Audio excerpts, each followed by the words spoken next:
ఆంజనేయస్వామి సుదర్శన చక్రాన్ని ఎందుకు మింగేశాడో మీకు తెలుసా? ఒకసారి గరుడు శ్రీకృష్ణుణ్ణి అడిగాడు, నాకన్నా వేగంగా ఎవరైనా ఉన్నారా అని. అక్కడే ఉన్న సుదర్శన చక్రం కూడా నాకన్నా శక్తివంతమైన ఆయుధం ఉందా అని అడిగింది.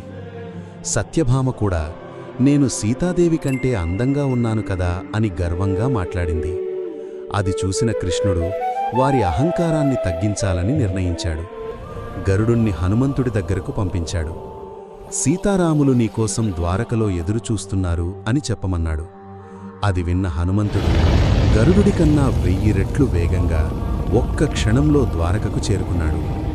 ద్వారం దగ్గర ఉన్న సుదర్శన చక్రం హనుమంతుడిని ఆపడానికి ప్రయత్నించింది.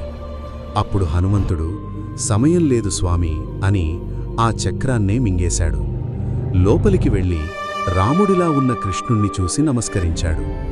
సత్యభామను చూసి ఈ చెలికత్తె ఎవరు, సీతమ్మ ఎక్కడా అని అడిగాడు. అలా ఒక్క హనుమంతుడితోనే ముగ్గురి అహంకారాన్ని కృష్ణుడు తగ్గించాడు. మీకు ఈ కథ నచ్చితే జై శ్రీకృష్ణ అని కామెంట్ చేయండి.